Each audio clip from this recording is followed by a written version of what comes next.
find that out very soon. Well, you know, there's another thing too. I've had over the last 20 years so many cameras on me. Oh, Lord. I'm at the point where it's okay. Well, that's good. Camera. Yeah, so you're actually cool with it. Well, that's nice. I've had cameras in extremely invasive that can be done to me anymore. This is exactly what I was thinking about. It is? Nightshade presents Dr. Burisch blamed for La Quinta fire. Oh, lovely. George Knapp here. Oh, Reporting lovely. from La Quinta. Right. Yeah. Beautiful. Okay, and I'm very pleased to be with Dan Burisch. There, And, I just introduced myself. Well, actually, I would like you to sort of give a brief introduction, who you are and what you're known for. Maybe what you'd like to be known for? Aside from cantankerous activities and disobeying certain authority structures. No, well, I'm a microbiologist, a retired one now, but continuing somewhat the practice involved in a very unusual project called Lotus. I am a 20-year retiree from Majestic, first having been brought in 1986 under the auspices of the Committee of the Majority, and specifically working for the Majestic 12 assigned to Project Aquarius. I suppose I'm more known for meeting a J-Rod and working at S4.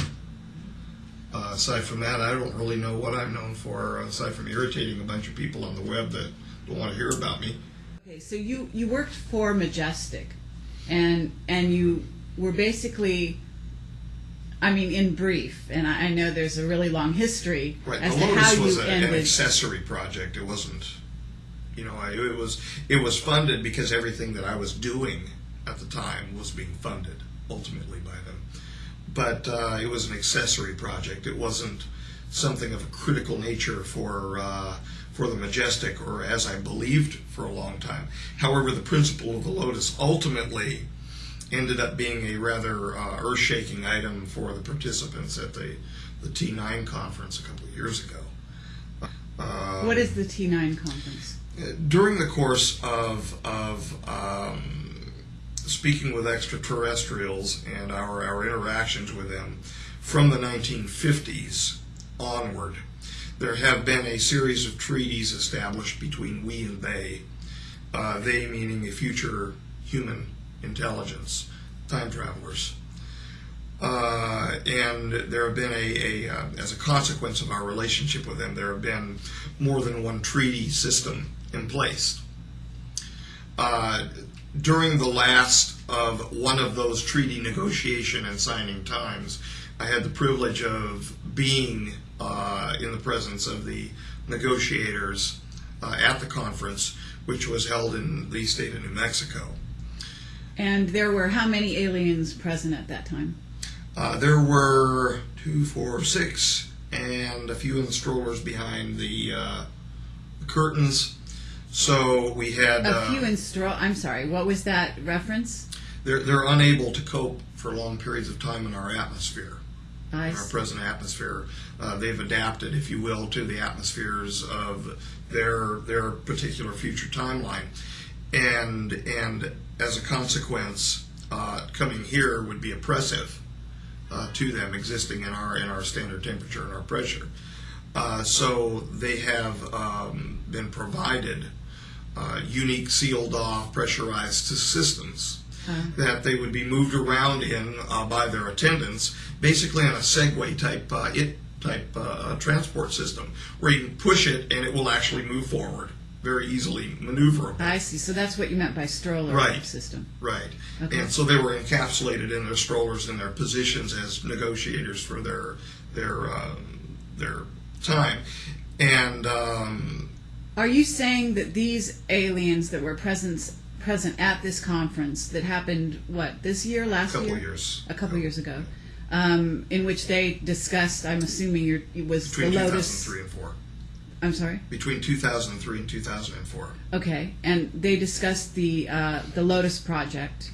It was brought up, and in fact, as part of the negotiations, the P plus 45,000 group of J-Rods wanted the codes for the Lotus Principle added into the treaty negotiations so that they could use it in their own attempts to ameliorate their particular neuropathies.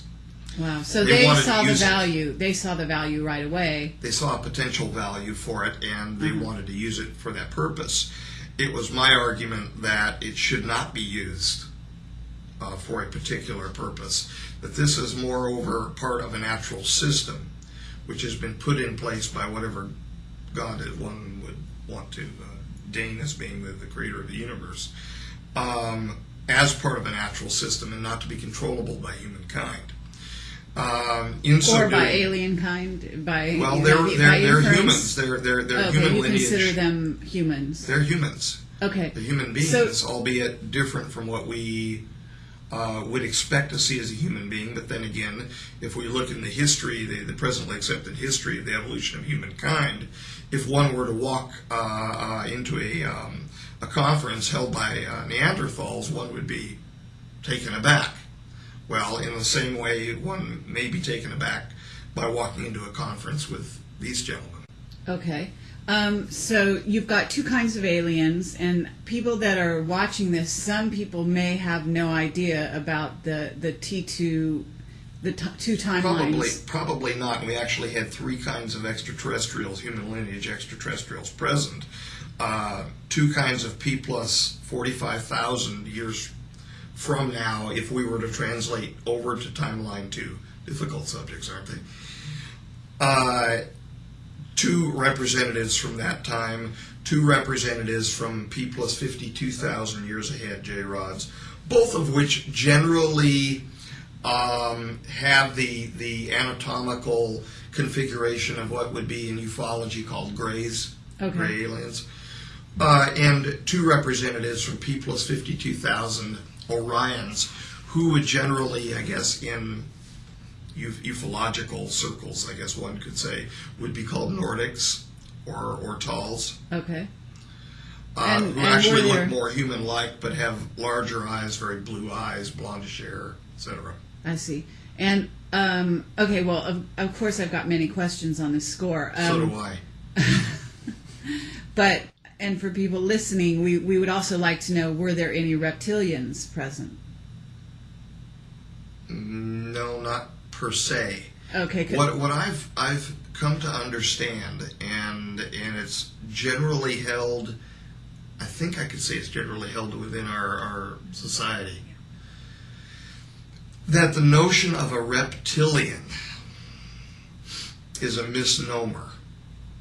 And I'm not saying that to apply a negative connotation to the stories that individuals have brought forward, probably mostly forthrightly. But that when you view or observe what would be called a gray, what I would call a J-Rod, the particular ruddy configuration of their skin, the changes of the sudoriferous glandular structure of their skin, can make them appear during exacerbations of the illness very reptilian in appearance, and also possibly praying mantis type in appearance. They're also suffering from a cocaine-like syndrome, which makes them lurch forward, so they appear very praying mantis-like. So I think that possibly many of the accounts which have forthrightly come from individuals whom have actually been abducted by the P-45s have maybe been interpreted as being reptilian in appearance because of their skin structure. But they're not really reptiles. Okay. Now, I'm not saying, I'm trying to be inclusive here, that there are things in the mind of man and in the glorious universe of God that I don't know.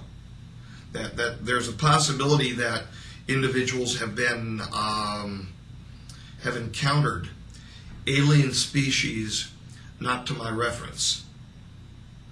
Given the fact, I mean, gosh, I've had to accept the fact that there are human beings that many years ahead of us on another timeline coexisting in reality. How hard would it be for me to accept that there are other extraterrestrials of non-human lineage, of which I've only been briefed about one, which is an extra-dimensional species, whom have referenced other extraterrestrial species that I know nothing about. Mm-hmm. How hard is it for me to accept that after I've been in the presence of a human lineage extraterrestrial? I don't have a problem with that, but at the same time, I don't have evidence to support it either. Reptilian in that if one were under stress and one had no previous reference to their biology, their pathophysiology, their particular problems, one could reasonably expect out of a group of people experiencing them that more than 50% of the group could probably say that they were reptilian in appearance. Okay, that's interesting. That's the best I So can their say. appearance morphs to some degree into more of a reptilian under stress, is what you're saying? I mean, maybe you don't like people the could word interpret morph. them that way. Okay. Reasonably be expected Visually. to interpret them that way if they do not have a scientific grounding in what they're looking at. Sure. I'm trying to be inclusive of reports of individuals that have no reason to have come forward and say things that they've said for other than the fact that they've experienced something.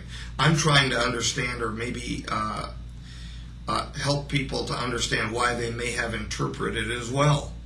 Sure. These things in this way.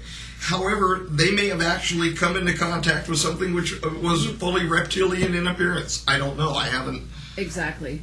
I'm trying to be honest and at the same time tell people, because apparently it's happened to me, that it's okay. That apparently that they were what's happened. abducted and that it's happened. Okay. That they're not Apparently, crazy, what too. has happened to you? Well, in 1973, I was playing in a park in Southern California in Mayberry Park, and this is going to probably come out in one or more of the versions of the debriefing of me. I was playing baseball with my grandpa in the park, and I was having him throw me a ball so I could catch it over my shoulder. I was trying to run away at the same time that he would throw the ball so I could try to catch the ball like Willie Mays' famous catches. During one of these throws of the ball, I remember looking up toward the sun because it was high in the sky at the time. It was summertime, and glancing away because the sun was blinding me, looking down toward the grass, which was very bright green at the time, and then seeing a flash where the grass appeared to turn black. I appeared, from my perspective, I was covered in a shadow. The shadow reminded me of a triangular bat kite that I had played with my grandfather over the riverbed nearby. And that's the way I basically was able to describe it at the time. I was, 9? I was 9 at the time. Then I remember a flash. Immediately, there's a disjoint memory of this. It's not contiguous. Where I saw my grandfather sitting over by a tree, several yards away from me, and the sun had clearly moved in its aspect to me, so time had clearly passed. The earth had moved and time had passed. At least several hours had passed. He was very shook up. I ran over to him, asked him what happened, and he didn't want to talk about it. He said, you're okay now, and he wanted to go home. So he walked me home immediately over the overpass over Del Amo Boulevard, and we went home. This precipitated a major domestic upset between my grandparents and my mom and dad. Ultimately, this domestic upset resulted in my grandparents moving out.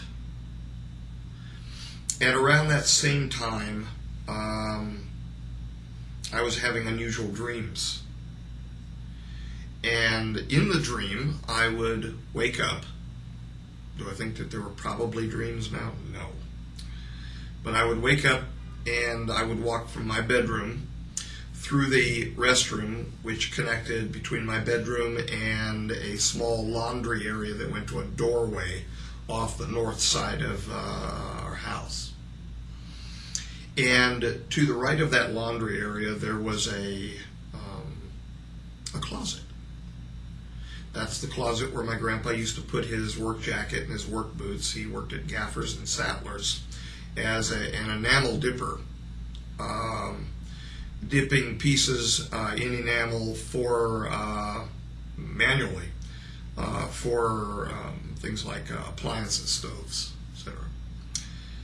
And he would come home every day just covered in enamel dots all over his jacket and his boots. And I would open the door to that closet, and that's all I can remember from the dream. Mm-hmm. But I knew that I was meeting somebody called Harry. He was a little friend. And I know that as knowledge that I met a little friend there, but I have no visual memory of what Harry looked like.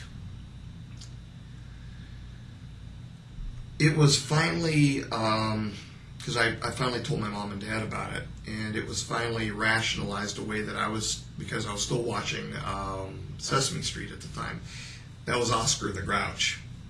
And that's the way my mom put it. She said, "You're thinking about Oscar the Grouch because he looks furry and hairy." And from that time on, as the dreams continued, I then remember seeing Oscar the Grouch in my dream, but not in the closet, in the restroom, or past the restroom. But I remember just seeing a picture of Oscar the Grouch, so I felt very calm about it. After that, I accepted it as a boy. So you were abducted in something that you don't remember the details of. Is that the actual experience once? Yeah, I told you what the actual memory of it from my boyhood. That is it. Now I remember possibly, and I'm not sure over the years whether this was confabulation or not, because I was a boy at the time. I think I remember seeing a tall person, like if you take a movie frame, like one frame, like a flash of a still picture, like an iconic memory almost, of a tall person standing next to him at the tree.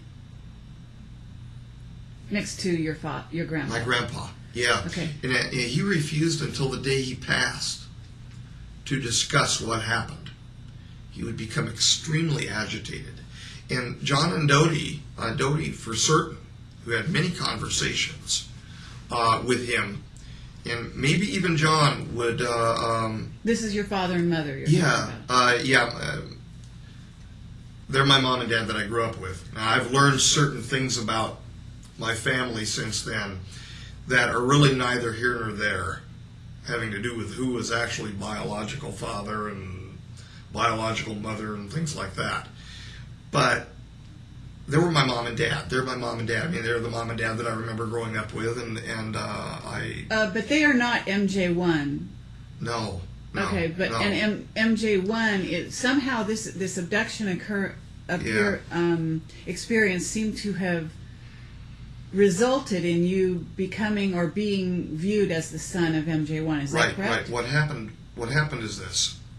I also learned of what happened to me from Kaela, the J-Rod that I met at S4. He showed me from his perspective what had happened to me in 1973. I saw myself being pulled by my chest upward off the surface of the park I saw my grandfather going like this and basically panicking, crying, because he wasn't able. My grandpa was very protective of me, and he wasn't able to protect me. And now I understand, God bless him, why he was so upset. The one person in his whole life that he knew that he would protect, that he loved that much to protect, he couldn't at that moment. And I understand why he was so upset. But the J-Rod showed me what happened to me, that I was picked up and that I was laid down on a table in some sort of a craft. And that this craft was a generally chevron-shaped, almost triangular shaped craft. And I was laid down next to a series of young people, one of which was in fact the son of the former MJ1. Something went wrong during the course of my time on board the craft when samples were being taken of me for their studies. And the son of the former MJ1 died. During that time, they put some sort of equipment on me. It almost looked like EEG type, a neural net, if you will, of receivers, probes, electrodes, if you will, on me. And they were trying to save, desperately trying to save, and I could see the movement of the J-rods around this other boy. And I know what he looked like and all of that, because I was seeing it through the eyes of Kyla. They were trying to save him, and he ultimately passed. During that time, apparently they were trying with whatever technology that they employ to save the boy by storing him. That Kyla was with the P-45s at the time. These were P-45, 1,000 J-rods. And they looked at us, and they look at us as no more than containers or cylinders, almost like beakers full of material, of electromagnetic material. And so they were trying to store his energy, if you will. Right. Marcia suggested the word vessels. Right. They were trying to store him for a while, I guess, in me. Now, my memory of myself at the time was a rather dull boy that liked to play baseball and with G.I. Joes and things like that. The record of me at the time was that I had an okay acuity in science. That's what the elementary school teachers were saying. I don't remember having acuity like that in science. And there's a disjoint in my own story of myself because of this. Because after I was put down back in the park, over the course of the next couple of years, there were changes in me. But then again, there should have been, because I was growing up. But there was a substantive intellectual change in me, where I was no longer interested in those same things of my youth. Was that maturation? Probably some of it. Was it a change as a result of what was done with me on board the craft? The Majestic thinks so. Thinks that it had something to do with that other boy, because that other boy was known as very bright in the sciences. And all of a sudden, true enough, I got a hankering for Erlenmeyer flasks and boiling flasks and microscopes that I had never had before. Okay, but... And I've possessed ever since. On some level, the MJ1's son that was on the craft next to you, that possibly you received a soul transfer from, is the MJ the MJ group had to be cognizant of what was going on. In other words, they knew that had happened. And they knew during the time... He's admitted to me that they knew that had happened at the time. But in other words, was this... so you were chosen, in a sense. I believe that I was... The only evidence... I don't know. Sure. I don't know. The evidence that I have was that I was, from hearing about the sampling program, was that I was picked up as a random population sample. The son of a blue-collar worker, and just the son of my family was total blue-collar.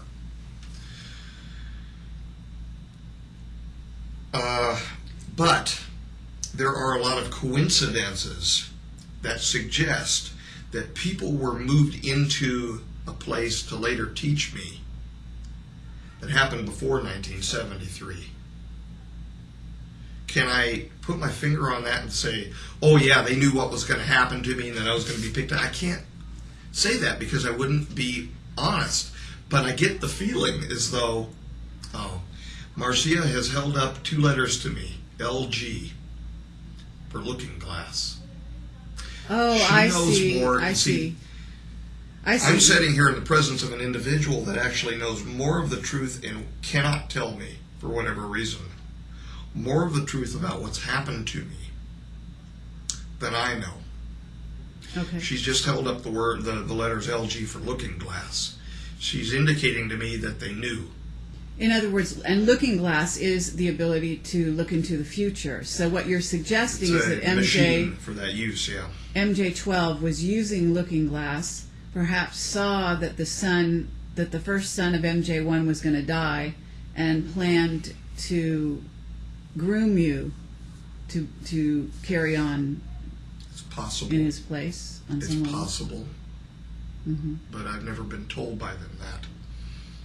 Did J-Rod... Excuse me, but the hints have been, forthcoming that is the reality involved. Because, even, and I don't know for certain that he was ever read into the program. God bless him, Jim, my mentor, Dr. Jim Reynolds. He was moved into places that almost set him up perfectly for Dodie's call, my mom's call that day, to talk with him at Long Beach Memorial Hospital. And she has since admitted, she admitted to Marcy that she received a sum of money. There are some not good things here, and I still love them both for everything that they've done for me, but yet there's an incompatibility now because I'm still the 8 or 9-year-old boy in their eyes that they are willing to try to take sovereignty away from. It produces an incompatibility in the relationship. What we're trying to find out, though, is how did you hook up with MJ1 after that? Well, the first time that I saw him was at the back of the meeting room at the George C. Page Museum when I was a member of the Los Angeles Microscopical Society. How old were you? 13, 14. So it was a few years after. It was a few years after I started becoming really interested in all of the beakers and the microscopes and things like that, where I was introduced to Jim Reynolds at Long Beach Memorial Medical Center. Jim Reynolds then introduced my mom and myself to John DeHaas, who was then an associate professor of protozoology, as I understand, at the University of Southern California. He was also the head of DeHaas Optical, a microscope salesman, who then put me in contact with the Los Angeles Microscopical Society at the George C. Page Museum, with whom he was associated as a member, as a senior member, in fact, at the time. During the course of my association with the LA Micro Society, I saw the former MJ1 walk in the back doorway. I sat at the back right of the room, which was where my spot kind of was. And I noticed him just standing back there, and he kind of just blended in with the crowd that was kind of coming and going. And he looked at me, and I looked at him because I noticed he was laying a little too long of a gaze on me. And I was paranoid as it was. I was scared to death just being around these bright people. These were accomplished scientists. Zane Price was one of them, who was the head of the electron micro lab at UCLA. I mean, these were accomplished people. And I noticed he laid this gaze on me from the back of the room, and he took his lighter, and he opened, it was a Zippo lighter, and it had a United States Navy seal on it. And he just popped it and lit it, and closed it up, and walked out the back door. I had no idea who this dude was. Scared to ask anybody because I didn't want to look stupid. You know, I was a geeky teen. Later on, I find out that he just wanted to introduce himself to me early on. He wanted to see where I was in my life at the time. Now, of course, the association was already established because of the son Michael and all of that business from 73. This was like 1975, 76, right in that general time frame. So, okay. So that's my first meeting with him, but I didn't really meet with him at the time. He showed himself to me. I understand. And you have since developed a relationship with him such that there is affection there, and he does consider you his son. He treats me very son-like, yes. Okay. But would you also say that it's his, he regards you as his son literally, or he must be conscious of the shift or the transfer that took place. He knows what happened on board. We've had long discussions about this. Okay. In fact, during we had an entire night discussion about it one night.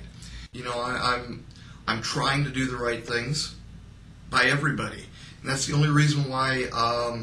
To be honest, I mean, my debriefing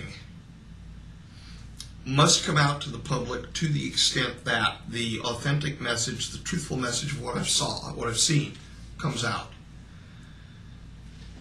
And that concerns the extraterrestrial issue. But the rest of it, my losing my knees out at Mayboyer Park and falling at the base of the tree where my grandpa was, that's not required. But for people to know that it's not bullshit, that there's a real human being behind it, as messed up as they are,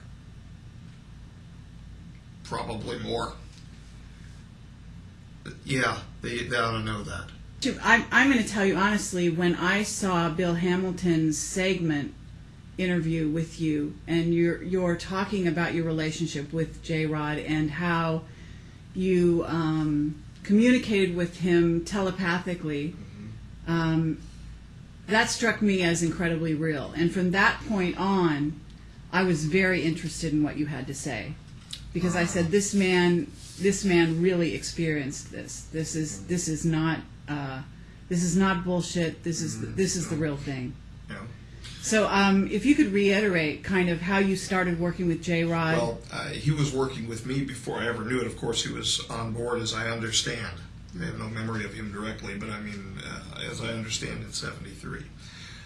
He had traveled to 73, and then this is even what I said to Jeff Ransom on the phone. You know, I said, my God, if this doesn't it boggles my mind when you think about paradoxes to start with.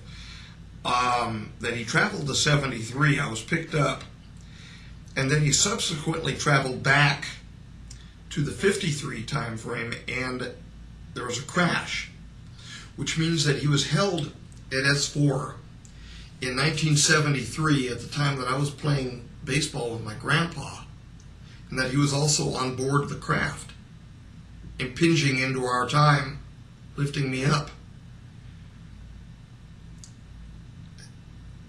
Prosaically, I mean, it sounds crazy, but you know, it's a paradox, I guess. I mean, but I actually came into direct contact with him at the end of 1993, start of 94. Yeah, there's something wrong with him. During the entirety of my experience around him, he appeared, the best that I can describe is off-shifted. Almost like, well, I mean, he was physical. I felt him through the glove. There was matter there with me, but almost like he was a ghost with a body. He didn't belong. He did not belong where he was. Yet, when he would communicate, when he would do the entrainment,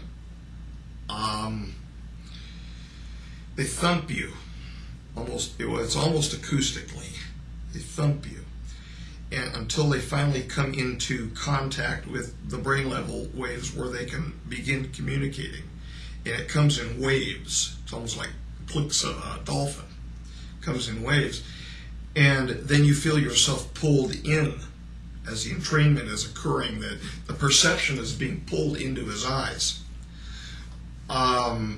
Very unwieldy feeling. But then they entrain, bringing you down to relaxed, almost to a theta state, like an 8 hertz type theta state, where you're very, almost like drowsy, and they tell you, they're not going to hurt you. He did that. He actually said that he would not harm me. When he stepped forward on me when we were doing the old bride's dance, as we nicknamed it, where I was supposed to step forward to him, almost like taking a bride step up the aisle. And then he did the thing back to me, almost jokingly, but it was so unwieldy because he broke the protocol. It's like everything that had been established of trust at that moment, it went to hell. And I got so afraid. There was an animal response in me at that moment, a very, very human animalistic response of get me the hell out of here. And I stepped backward and fell backward onto my back. And that is really what I perceived myself as doing. I said to Jeff, felt like I was a cockroach, lying on my back in there. And he walked up onto me, and I heard them yelling, "Fire the repress."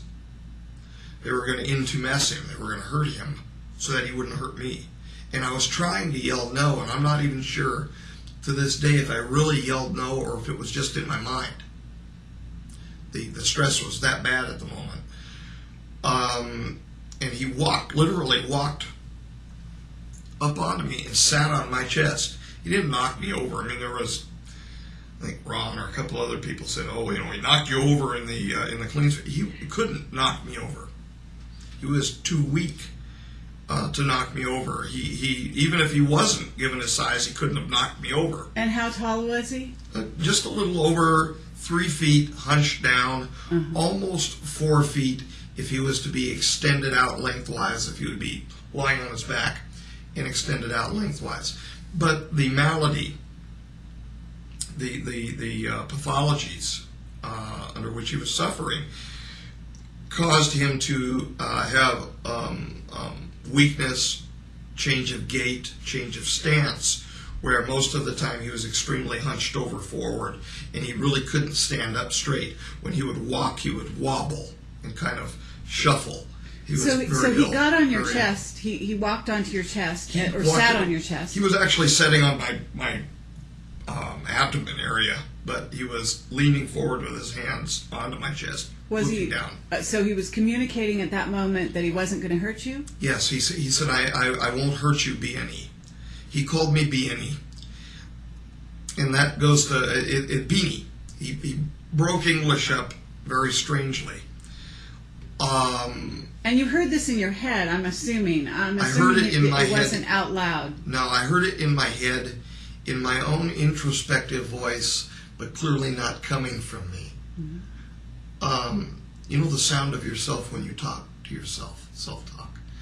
It's the same sound, except it's the wrong linguistics. It's the wrong wording. You could tell it's not you. And initially when that happens too, there is from my perspective, initially when it was happening, there was a very panicky feeling. But of course, that initially happened when I was part of the B unit team when Stephen was still going in to the clean sphere. He looked at me through the clean sphere and spoke to me and said, "I remember," and hello. Meaning to me. the person who it was, you call, what is his name again? The J-Rod looked at you. Kaela looked at you when Steve was in the clean sphere with him. He turned around and looked at you. Yeah, he turned around and looked at me. I was part of the B unit team to start with. In fact, that was going to be my actual occupation in there, was assisting the chief scientist in going into the clean sphere, until he identified me as somebody, I guess, special to him, Kaela, and he wanted me to be the person to go in there. That's why I was promoted ultimately to the working group leader in there, because I didn't have the background, did not have the seniority, and it was not my place. But that's why the promotion happened. It was one of Okay, those, so well, to a lot go of back, promotions happen in the world, I think, but but to go back the to Peter where principle. he went onto your chest. He told you he wasn't going to hurt you. Did they actually zap him then, or did they? I don't believe so, because I would have felt he began to entrain me immediately and strongly, and he relaxed me. The encapsulins, the endorphins were going big time. They entrain on several levels, and they're able to relax you by actually flooding you with natural opiates. Mm-hmm. Like a runner's high. Right. So what happened after that? I'm assuming Or you the got high to that you receive as you're going through natural death process. Mm-hmm. Yeah, when you naturally kick out the, Yeah. But okay. But what happened after that? After that, I began to sink away from what was going on in the clean sphere, and with the panic that was going on over the radios, because I heard them. We had two separate units, an A unit and a B unit on the radio. They were like separate radio frequencies. And I could push the button and talk independently, but they were stepping over each other, screaming, saying, "Get a secondary unit ready to get me out of there." They were going to enter in to pull me out, and you can't just step in there that quickly. I mean, they've got to suit somebody up, bring them in, and you knew before you were going in there that the J-Rod, we were trained that they were a threat. And Really? so that we were not supposed to communicate privately with them or anything like that, that we had a certain job to do and we were to get it done. And that was the scientific job of removing the samples, and then the studying of the samples for the back engineering. These are the reversing like chemicals. The idea was to reverse an illness that he and his people have, which is the 52. The 52s, and what we were trying to do initially, jumping off onto the biology a little bit, what we were trying to do is we were trying to actually strip the exterior cytoplasm off from the cells and produce cells which would be independently functioning, then to understand those cells biochemically, genetically, so that those cells could then be re-added as a graft into the J-Rod to attempt to ameliorate the neuropathy. That's what one of the stated goals was. Easier said than done. But we were told, though, that if something would go wrong in there would be no immediate fix. You weren't a million miles away, but you were several thousand when you were inside there. So you were very alone, even though you had radio communication.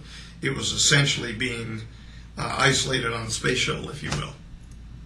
And not that easy to get you home. Because they had to do all of the repressurizations of the gantry, bring somebody new in, then get you out, then get you detox, the cleansing, the decontamination, and then get you out of there, then get you out of the suit, then give you medical treatment. So we're talking a couple hours. So if something goes wrong in there, and they're potentially able to harm you because of the entrainment, you're dead.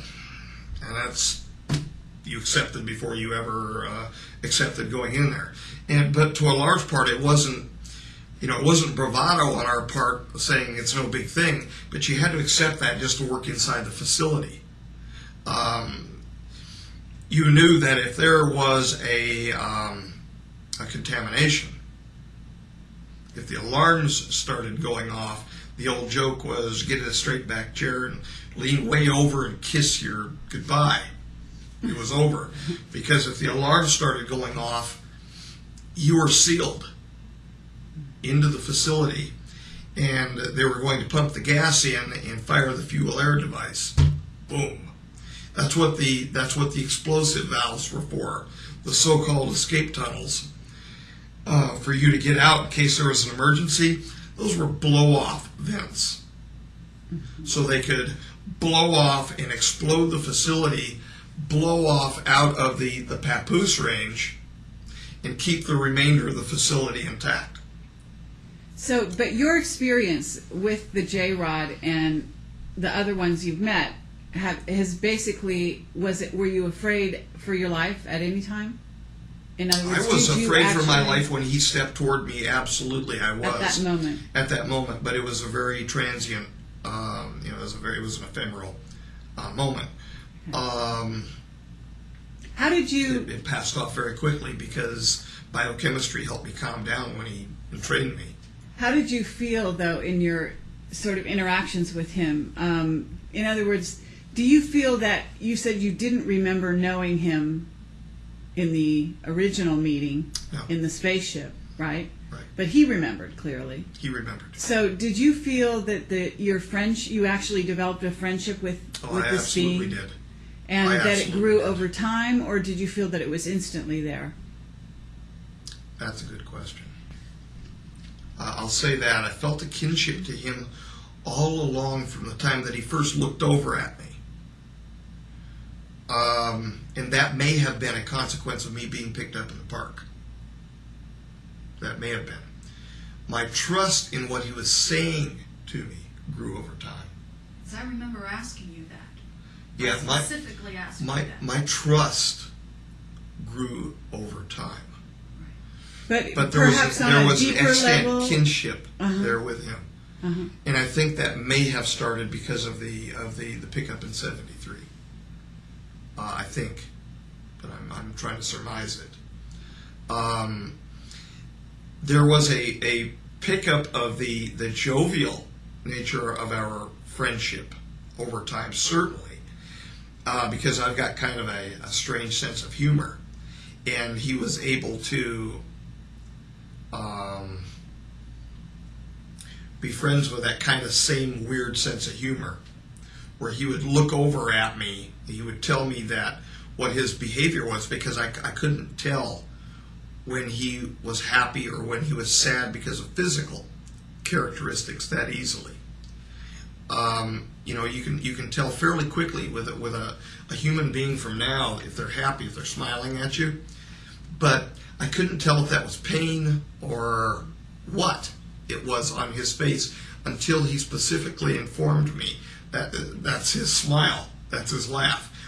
As that grew, and my relationship with him grew, I became more attuned to his physical responses as well, and I think that picked our friendship up as well, because I'm more associating with another human being with the physical reactions as well, in the communication, and they were less so. So that was difficult. That was very difficult until I became attuned, where I became more relaxed into what his physical responses were.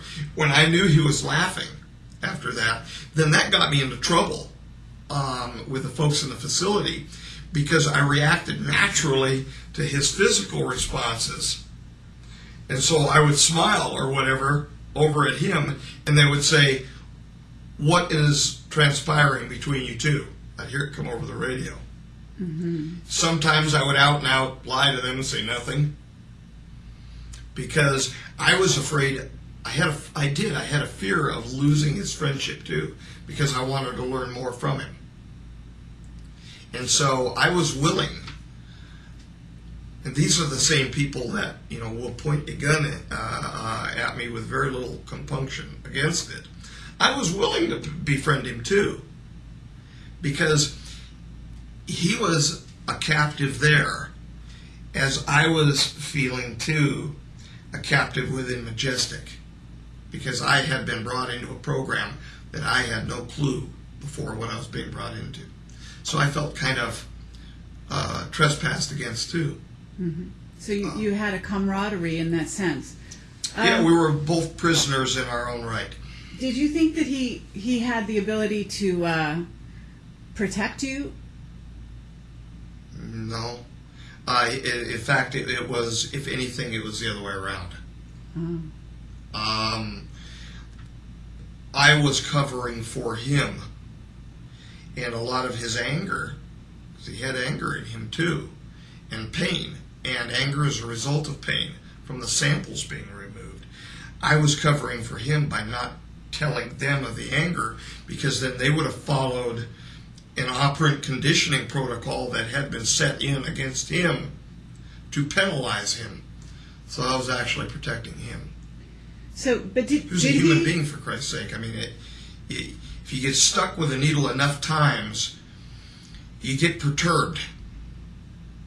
And when you're being treated like crap on top of it, a prisoner is a prisoner. In what way was he treated like crap, as you put it? If he wouldn't respond as they told him, they would fire a repress valve and change the pressurization in the clean sphere, causing mild to moderate intumescence, a change of pressure in his skin, because he was of lesser density, physical density, as in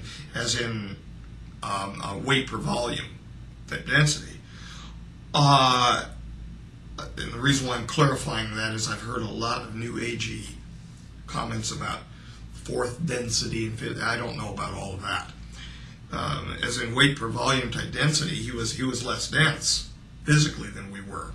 His bone structure was less dense than we were. So when they would fire the repress valve, or they would intumesce him, it would cause him great pain. And I was screaming no, and I think, the time that he stepped up onto me, I think they thought the better of it at the moment, because he was clearly in training me at that moment. So if they would have fired the pressurization at that point, I would have felt the pain that he was feeling. And it Right, maybe because killed me, I don't know. You developed from what I understand, you developed, like the movie E.T., you developed the ability to actually feel his pain. Well, it wasn't even developed. It was immediate. Oh, it was immediate. The thing which was developed, and I'm not sure. It may have actually been some sort of a neurological habituation. I'm not certain of that. But the thing which was developed was the inability to disentrain, to break off from him. Even when you left the clean sphere? In other words, regardless of where you were? Within a certain range, within, like a 15-meter range from him. For example, right now? I could... Right now, could you feel his pain? No. If you wanted you to feel it, could you? No, I don't believe so. I don't believe that they're capable. I mean, we're talking time difference. Mm-hmm. His lack of physical existence in our reality. And even if we're talking no time difference, we're talking about a linear distance of how far between here and reticulum, good God. No.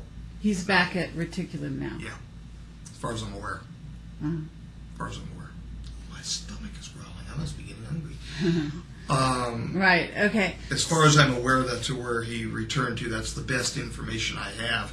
And frankly, from the time that, when it happened in 2003, they don't even want to discuss the matter with me, because it's a real sore point. I did what I was not supposed to do. You pushed him through a time hole. I pushed him into one of the Stargate units. Yeah, into the gray patch between the posts. Yeah.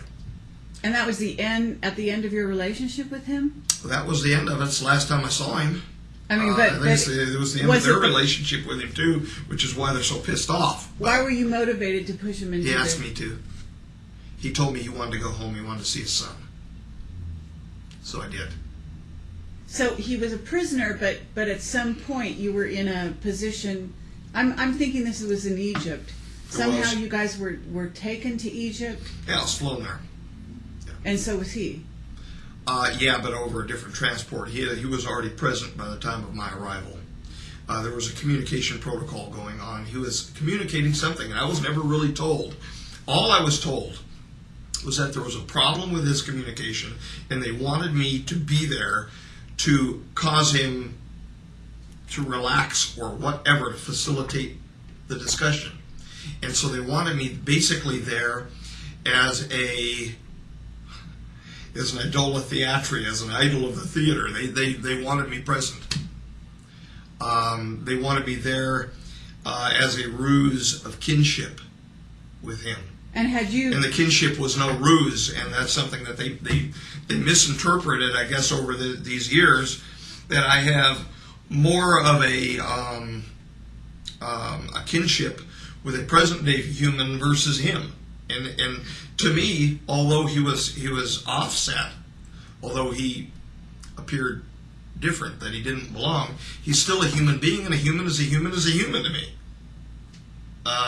So I had a true friendship with him. There was a true affection there between the two, because he was showing me things from his childhood, and I was showing him things from mine, and we were actually enjoying each other's experience of each other, a friendship. It was a true friendship, and I don't really think that Majestic ever regarded it that way.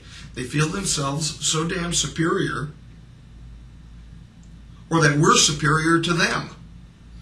And maybe it's a reaction.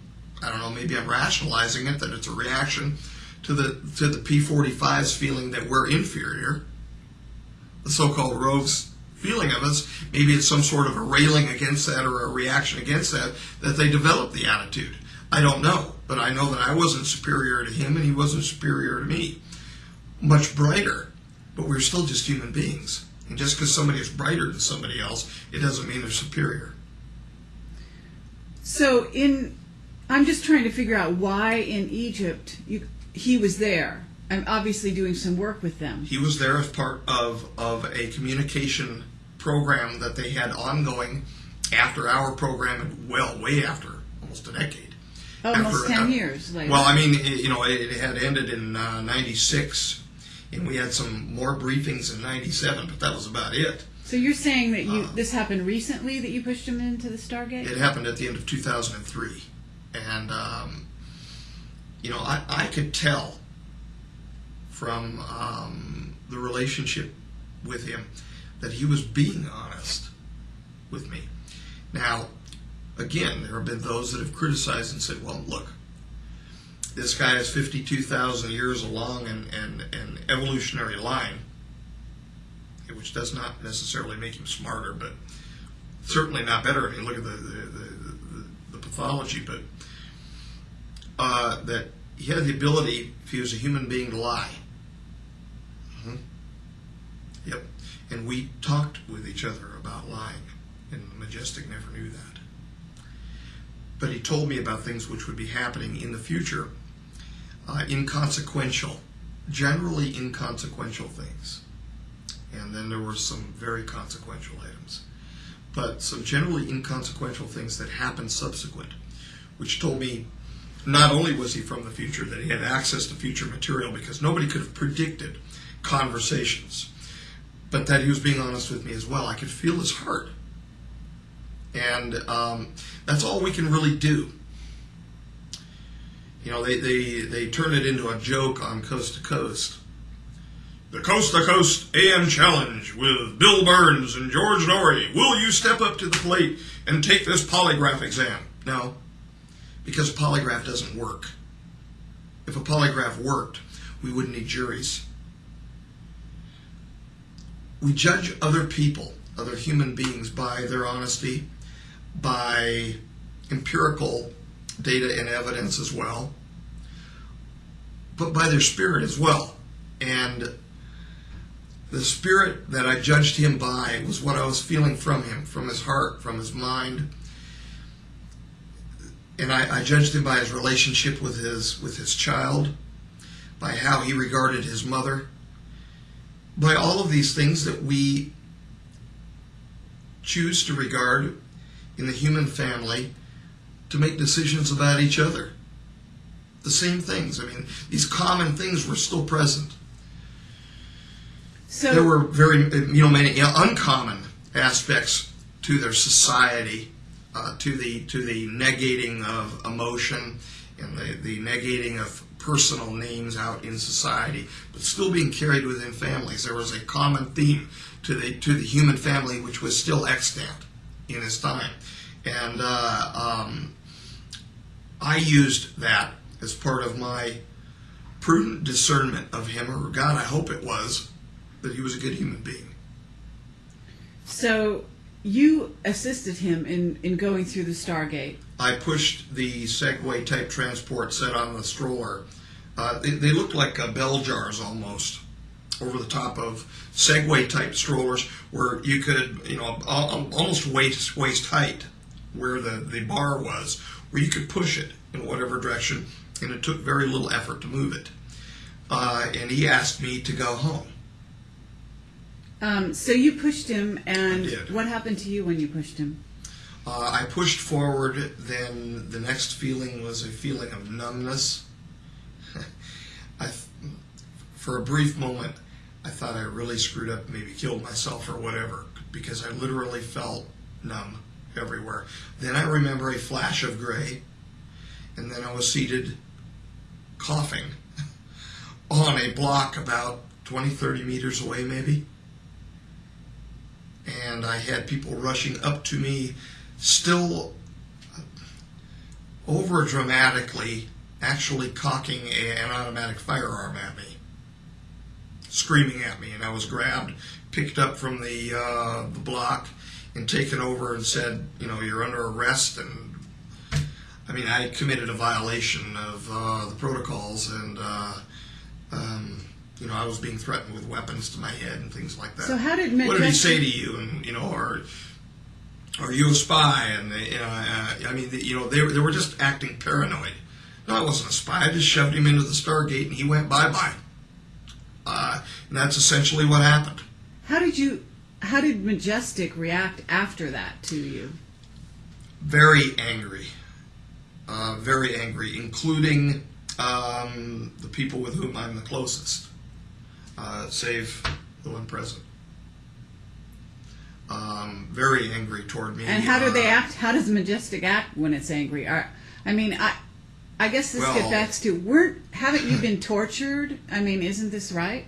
I don't call it torture, aside from the fact that I've been falsely imprisoned. That's torture.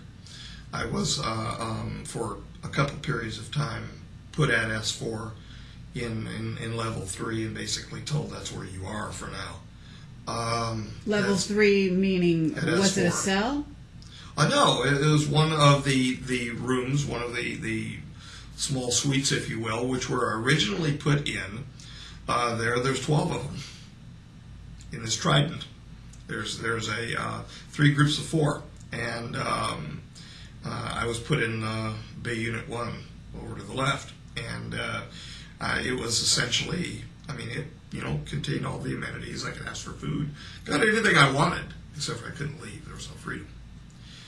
I consider that torture. The other items are acts of unkindness. And acts of unkindness from Majestic can range from everything from psychological unkindness, being rude to you, to being threatening, to being physically harmful. And I have been beaten, I have been slapped, I have been physically restrained, meaning handcuffed, and beaten and slapped. I have been put under lights. Well, hell, I had friends doing that to me. But I had, put under intense lights and while being handcuffed, as in interrogated. I have been told to shut my mouth to the point where two people grabbed me. One shoved me down onto the floor of a garage, and the other one stomped on and broke my hand. So, and these were the members of Majestic that carried out these yes. attacks? In Yes, other words, they didn't not hire the J someone? numbers. Not the J numbers. These are operatives. Operatives. As in security personnel, yeah. I see. So not the 1 through 12, but oh, no, people that work for none them. of them have laid an unkind hand on me ever. Great affection, if anything, out of them. But they were under But then orders. again, one can show great affection to a pet. Okay, so you were viewed as a pet by some of them, but you were also I'm not saying that. I'm mistreated saying on their that- orders? I'm not saying I was viewed as a pet. I'm saying I don't know what they're truly carrying in their hearts, in their minds. And so there exists a possibility that affection can be granted either honestly or disingenuously. It can be granted person to person on the same level, or as an act of condescending. Well, let's back up a tiny bit. Well, Majestic. yeah, she brought up the name Tenet. George Tenet. Oh, I better watch my mouth. Mm-hmm. That's why I hit the I name. just started talking here too much. I know. George Tenet was a former director of Central Intelligence for the United States of America. Now we're moving on. Okay. So, but what you were saying about Majestic has got me interested. Sorry. That's okay. You're basically saying that Majestic is operating as What a screw. independent of the government. Is that correct? Or are they operating Yes and under no. the... Yes and no. They were set independent of direct presidential authority as far back as the late 40s. However, there's more than one individual who has set as a member of the 12 who are intimately involved with the United States government to include its highest levels. Okay, and so those people were actually... Okay, it's time to put the tap dancing shoes on. Okay, those people were actually ordering you to be, as a result, let's say, of this sort of overstepping the line, pushing J-Rod into the Stargate. They were ordering you to be sequestered, to be beaten or harmed in some way. By the time that happened, all the beatings happened prior to that. By the time that happened, there was basically, they didn't know what to do with me. It took everybody so by surprise. Me too. What I did. They didn't know what to do. And so they really didn't. I mean, I got hauled around there at the site for a while, and I got hauled back here to the U.S., but I was basically, after that, just told to go home. They didn't know what to do. So is this why you've been released from Majestic, is because of this incident? No. It was coming near the end of my time, my usefulness, basically, anyway, aside from being almost an elder statesman with them, because I'd been around for like 20 years. My physical condition has gotten worse. Not well, physically. So I would not be of any use inside of a laboratory. Okay, but why is there... I understand that there's been some kind of adjournment. There has been. And now there's a new body, and it's not going to be comprised of the same people as the old body. True. So why? Why have they changed members? What's the motivation? There's a switch over between two secret societies going on. One is handing reins over to the other, and it has been long planned. However, it's not been long known by me, but it's been long planned, probably decades. I'm certain it has to have been for decades. So Majestic is ruled by a secret society, is what you're saying? Well, Majestic has been the most famous next to probably the Freemasons, secret society of itself. And there are many of the Freemasons who inhabit the Majestic as a consequence of their relationships. The two things are happening at the same time. And so their philosophies then, the philosophies of these associated secret societies like the Scottish Rite and the York Rite, are then imparted into the secret society known as the Majestic. So what's the quarrel between... You bring who you are to wherever you are. Sure. But what's the quarrel between, say, the Majestic Society or group and the Illuminati? That is a real good, and it's the best question to be asked. Even more importantly than the differences between the J-Rods, because this impacts us, I think, now. Many members of the upper echelon, and I don't mean the hard-working people who work on construction sites, for God's sakes, but many people who are in the upper echelon of the Masonic movement, both York and Scottish Rite, have accepted a philosophy which is Luciferian in context and history. Many of the people who are not directly then involved with the Majestic, who are also associated with that Luciferian philosophy, have rubbed up against each other for decades, probably even longer.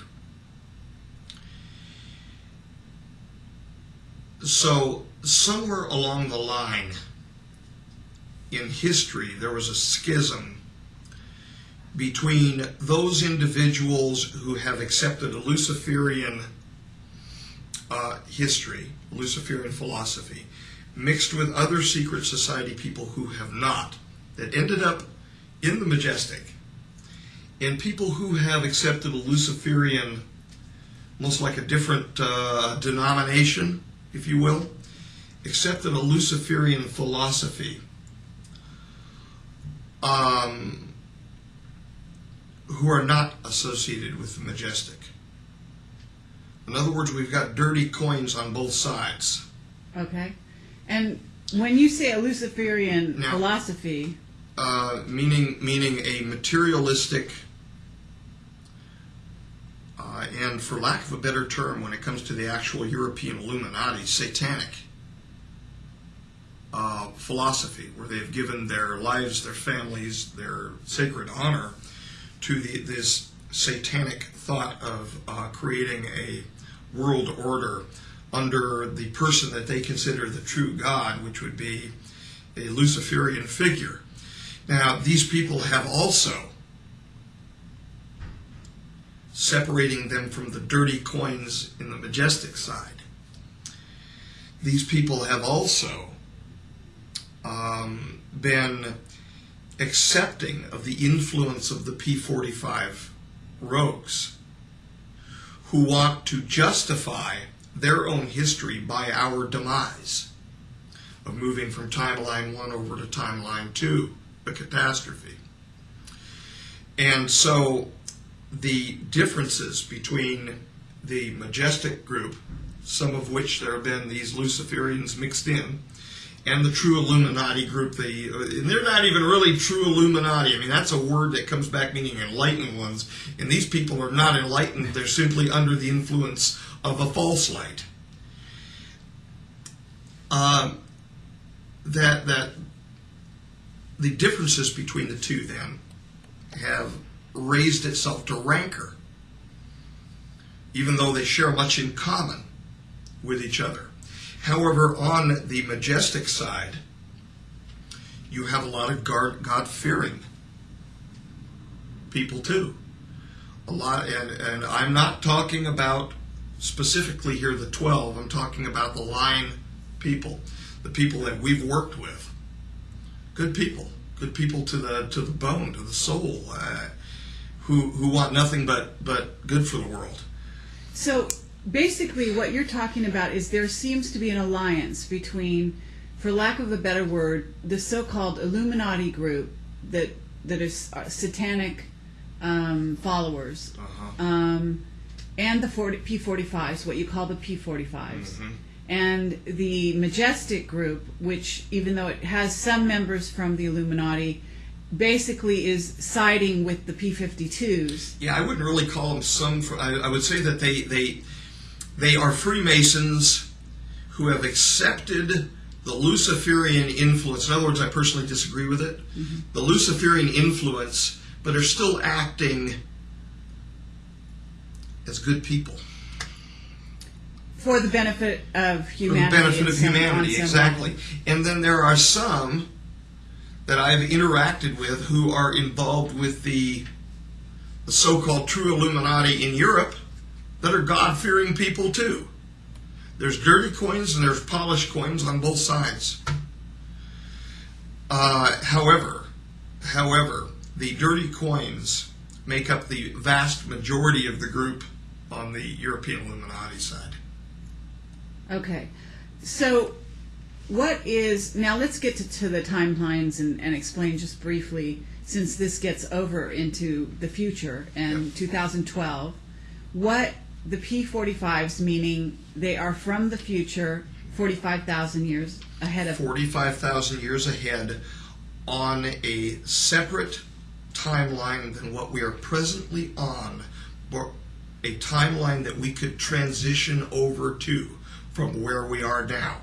So, if we are to accept that we transition, God forbid, from timeline 1 to timeline 2, they would be considered 45,000 years and 52,000 years, respectively, ahead of us.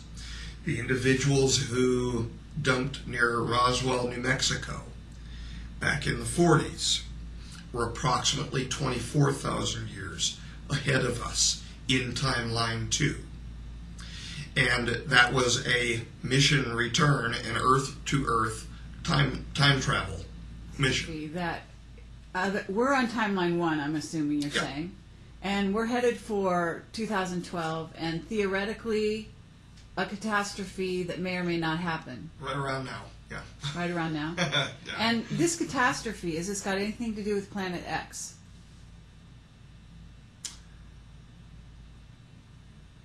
I don't know. There is the most honest answer I can provide you. I know of a lot of lore about a rogue planet coming in. However, the material that I've actually seen on a repetitive crossing, if you will, of Earth with catastrophic influences happens not only because of a matter of physics, of rogue, and I don't mean this toward like J-Rod rogue, but rogue crossings near Earth asteroids or comets. What I have heard is that to precipitate the catastrophe,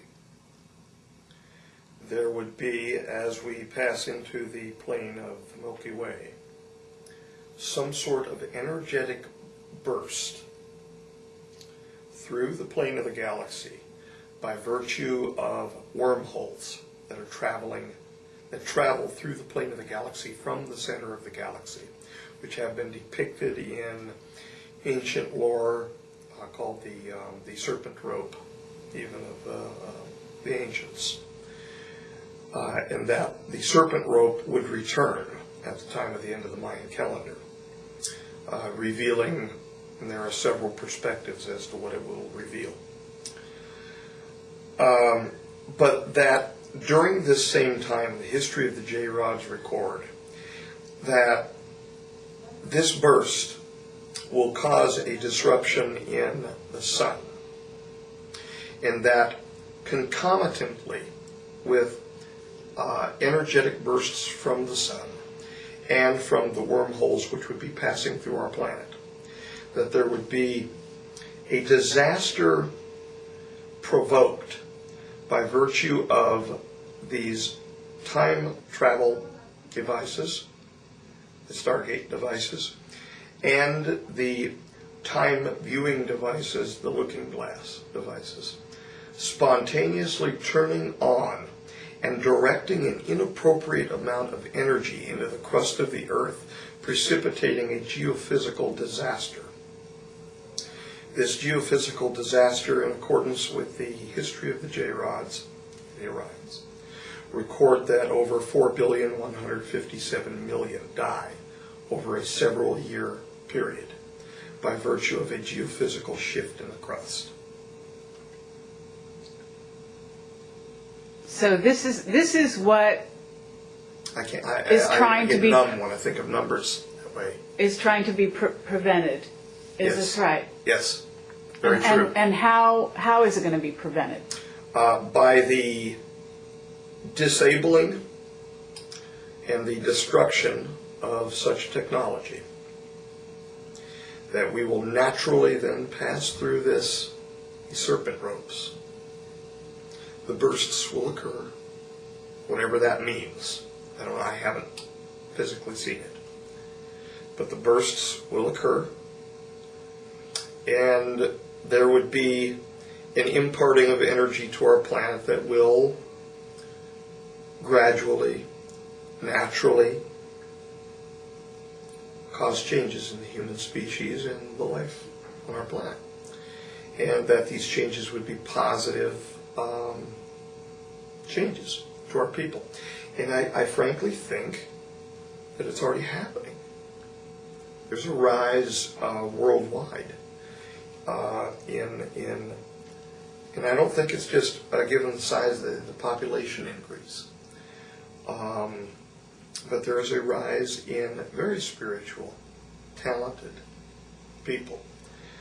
There is a rise in savants, the indigo children. It's definitely, from what I've seen from reading about them, a real phenomenon. These children are of a new time, and I think they're of the timeline time. We're seeing, I think, in these children, these great kids, an expression of what we will be in our own future, our next kind of step ahead. You're not looking millions of years ahead or anything like that, but our next step ahead. And it's a wonderful rise in consciousness that I think will precipitate the next renaissance for our people. I see it happening. The numbers that we received before the looking glass was shut down, dismantled, was that there would be a 19% probability with an 85% confidence that the disaster would occur, that there would be a transitioning from timeline 1 to timeline 2. But that then means that there is an 81% chance that it won't. And so the individuals who want to carry the negative, I'm convinced that it's going to occur, are not presenting the facts. The facts are, this is the material that we have available that we know. So what you're saying is the Illuminati, to get back to that thread, yes, is basically the side that believes that the transition is going to occur from one timeline to the other. Not only do they believe that it will occur, they want to provoke it. But how does it benefit them to provoke it? Why should they want to be P45s? They don't. The living ones don't. They're looking at the P45s as a means to an end for them. They're not going to live that long. They're just going to live a normal human life and die. So they want the control for themselves. The fact that the P45s, that's how immoral these people are. The fact that the P45s are wanting us to, at their stage in their own development, have a disaster which justifies their own history, is being used as a means to an end by the Illuminati, who would like to see that the population is culled so that they can gain greater control. They don't care. So, okay, so they just want for themselves. There are really human beings that don't care, or that care that little. So what you're saying is the Illuminati want the catastrophe to occur, yes, so that a certain number, 3/4 is the number I've heard, of humanity dies, They Well, get the Earth history to reads themselves. about a little over 2/3. That's what the history Okay, of the J-rods 2/3. actually read. All right, 2/3. And then what? I mean, they've still had to live through Earth changes and cataclysms, right? Right. But these people are also the ones who have their guaranteed positions in the safety zones, underground facilities, etc. And so they are presumed. It is not known for certain, but they are presumed to actually then be the progenitors, if you will, of the people who become the J-rods. Understand. But in a sense, there is a thought that, in a sense, the P45s, that side of humanity is possibly becomes almost soulless. They become repressed. They still have their same souls because even after 7,000 more years of development, I could see the soul. I mean, as you see the heart of another human being, I could see the soul in Kaela. So it didn't. But Kaela was not back. a P45. No, he was a P52. But that just means that he was 7,000 years along the T2 timeline from when the P45s So were in he existence. used to be, or his people used to be a P45. Yes. And a P46, 47, 48. Yes. Yes. Okay. Yes. So the soul didn't go away and then come back. It's been there. But then, you know what? Look, you can say that some people are soulless. The Nazis. How much soul did they have when they threw my grandpa onto a car? How much soul did they have? We know what they had, a human soul. As black as apparently what it was, or as covered over in their demented brains. But I still pray for them that they've been made whole with God. But they still had their souls, even though it was repressed. So, in like manner, the P45s have a soul. okay. Well then, okay, you've talked about the P52 Orions and the P52 J-rods. Am I right? Mm-hmm. Okay, what causes the split? Because the Orions, I'm thinking, are the blonde Nordics. They're the ones that prefer to stay out of the safety zones when it happens. They are the survivors who do not go underground. Are these good? Is this a good division of humanity? I mean, the P52 Orion I don't consider any Nordics. division of humanity good. I consider them the more positive of the two because I consider the positive aspects of humanity to be the spiritual aspects. So you're saying the Nordic line is spiritual? Yeah, More extremely, spiritual. Extremely, yeah. Okay. So how does the Nordic line, I mean, you say they stay out. They actually move off from Earth first. The J-rods, or the precursors to the J-rods, stay on Earth for a great deal of time. Well after 24,000 years from the time of the transition, like 24,000 years from now, because there were 24 or so thousand years ahead of us when they crashed in Roswell in 1947. Those were 24s. They stay. The Orions move off first to the place after the reestablishment of the society on the surface of the Earth. Technology is refurbished, etc. They move off to the place where the Ark is held. Which is where? Our nearest body, the Moon. The Moon. Where on it, I'm not going to say. Okay. Well, this Because I'm gets having into... to defend against the possibility of Timeline 1 transitioning over to Timeline 2 in a manner different than I've been told.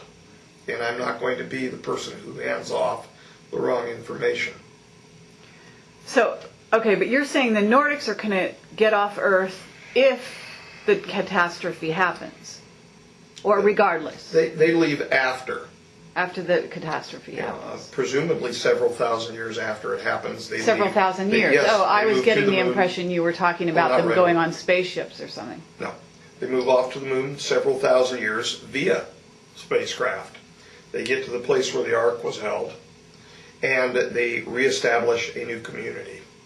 From there, they move to Mars. from Mars out to Orion. So Talking a lot of time here. the face on Mars is this. Are we looking at something that was left behind by the Nordics? Mm-hmm.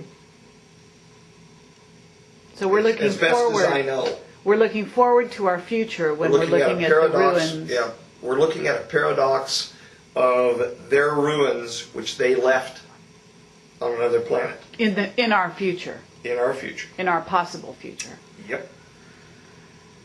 Okay, well, to come back to this She's future... actually got the best command of this information of anyone in the public with whom I've spoken. I know. Thank you. That's a very sweet thing to say. It's honest. Thank you.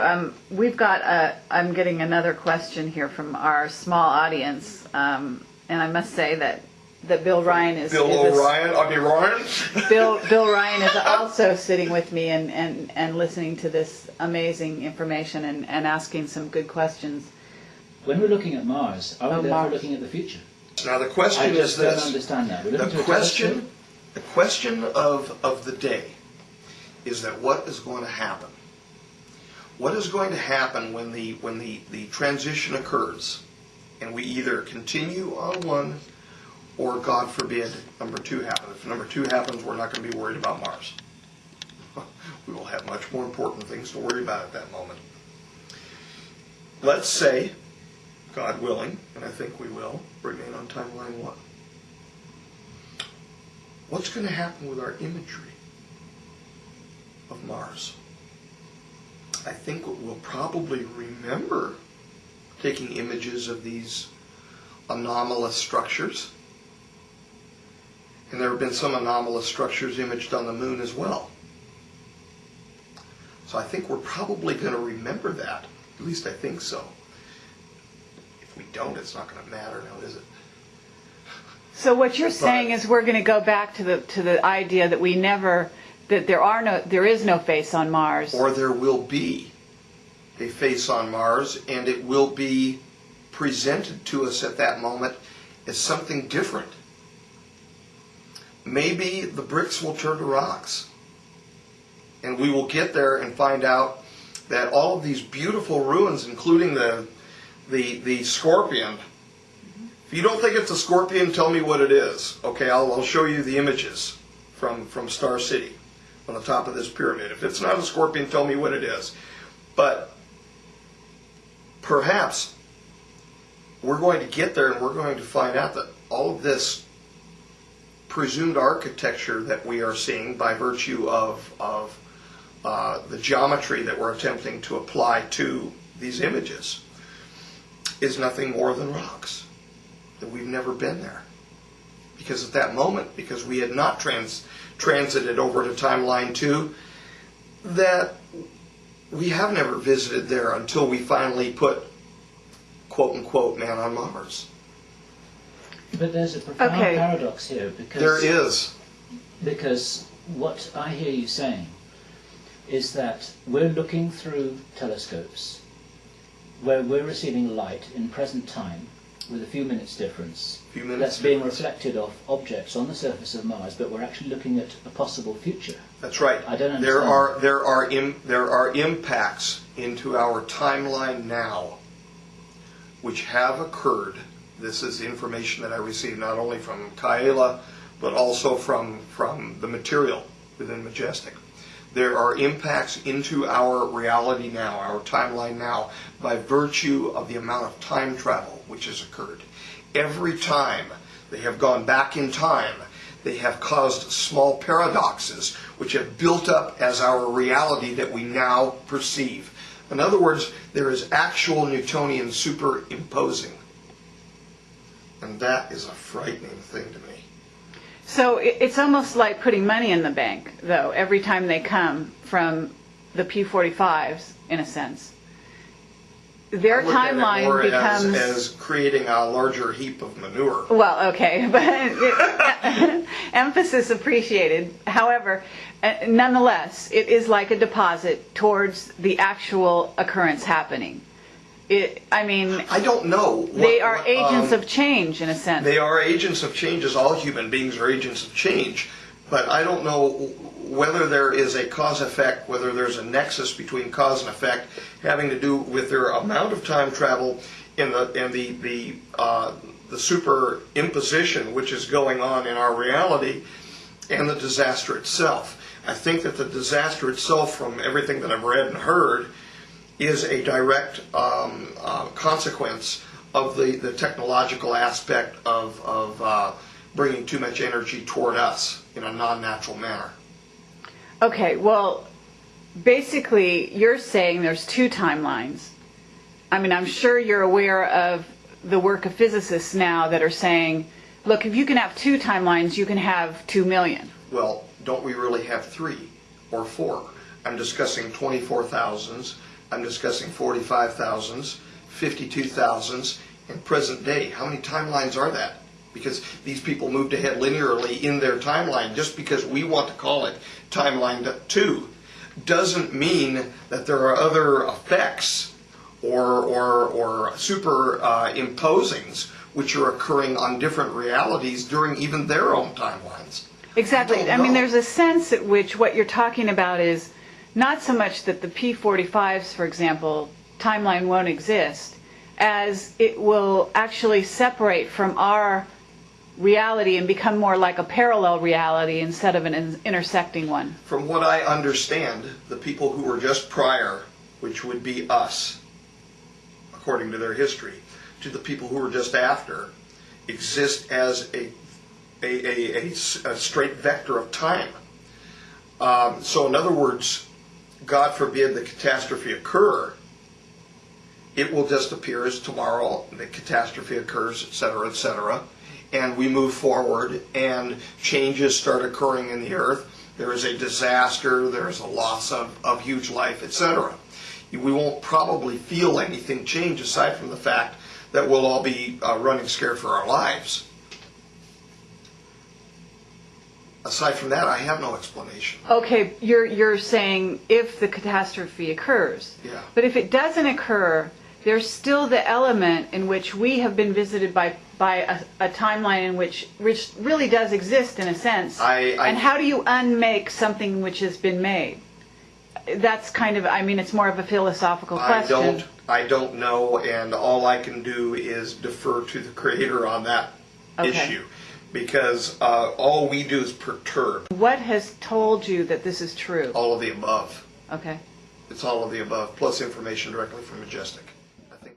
Why is Majestic in a place to know that this actually happens or doesn't happen? In other words, you've got the looking glass technology that they use and you use, and you're instrumental in discovering. Were you in? No. This is an original technology which was derived from ancient cylinder seals by people from our future who provided it to us, meaning the rogues, the P45s. Okay, the people from our negative future. That's right. We wouldn't have this lovely technology if it wasn't planted in our past for us to use now. The entirety of the technology must either be disabled or destroyed. In other words, to unmake the technology. Until at least after we pass through this time period. There is no way, from the deceit, the conceit, the avarice, and the greed that I have been around over the last 20 years amongst the good side of these two dirty coins. There is no way that they're not going to start this equipment back up again if it's usable after this. Of course they're going to. Come on. I mean, they've got this, it's like a magic box to try to see into the future. What they're going to do with our future with regard to that, I've got no clue. I have no power over it, and I have no clue. Okay, so this looking glass technology comes from cylinder seals. Originally, yes. How? Originally, it was a series of instructions for accessing the wormholes which naturally pass in the hyperspace in which we find ourselves. And from there, they worked on the technology. They built the equipment from the instructions. After building the equipment from the instructions, they began to tweak it and find different things out about it. One of the things that they found is that they could actually use it as a peering portal, like a peering glass, if you will, to see different aspects of not only the future but the past. Are these And Sumerian? I would say that they slightly predate Sumerian time frame, but that some of the information which came down from cylinder seals that slightly predated the Sumerian time frame were then recopied in Sumerian seals as well. And those cylinder seals, oh yes, and those cylinder seals, to the best of my knowledge, have all been obtained. From Iraq. Some of them from Iraq, yes. Some of them from Some of Egypt? them from Egypt, some of them from other countries where they were being stored. And I really don't want to get my country into too many problems here. and you've got go ahead For a second, it's. I want to reiterate, the Rogue P-45s jumped back, seeded this technology, because that's what they wanted to do, was to seed the land to help facilitate the catastrophe. Because by placing this technology available, they knew that it would be utilized, and as long as we as people, oh my God, they wanted to go back and seed the technology, because they felt that as people we would be unable to break ourselves away from using that technology. How is it that this technology is being utilized now? And isn't, if you're talking about a wormhole, isn't it the same thing as a Stargate? Essentially, yes. The technology is not being utilized now. Anywhere we find it, we take it. Who's we? Because you have warring factions. You've got the Illuminati on one hand. You've got the Majestic on another. We as the United States as part of the UN. NATO. I don't really want to comment too much about NATO and who's controlling the NATO alliance at this point.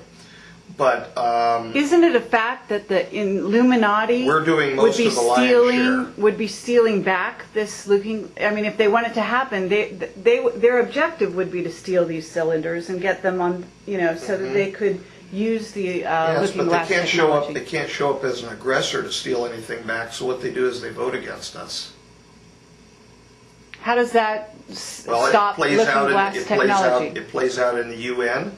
Well, we had looking glass technology and portal, actual Stargate technology in Iraq as late as the start of 2003. And a lot of countries didn't want us to enter Iraq. We did though, didn't we? Right. But how is it that, in other words, it sounds Muammar like... just handed his two over. We just told him that we were going to make him rich beyond avarice. And he was a little smarter than Saddam, that's all. And so what he did is he handed them over and says, "Oh, please come into my country." He says, look at my equipment to make sure that I'm not making any weapons of mass destruction. Meanwhile, out the back door goes the two that Saddam actually had transferred over to him. Cylinders. Equipment. Stargate. Activating technology. Portal. Yeah, for them to experiment with. They were experimenting. But if the looking glass technology is the same thing, is accesses a wormhole. The technology accesses a wormhole. Yes. It also accesses stargates. Well, that's essentially the same thing. I've been using the term Stargates technology as meaning a machine that accesses a wormhole by spreading out the energy, the strange matter, or whatever it is, and I'm not a physicist, that spreads it out in a compatible way to either communicate through it or passage of information. And that includes also... But it occurs naturally. Stargates occur naturally. Indeed they do. So how do you close those? You don't, and we don't want to. We don't want to. The history reads that the natural passage of us through this energetic space is a good thing. But it's our use of technology which provokes the catastrophe. So it's our enhancement of this natural system, inappropriate enhancement, which provokes the catastrophe.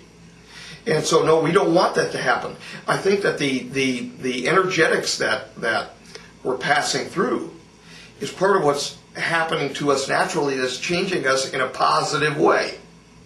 It's part of the loving cosmos that we're part of.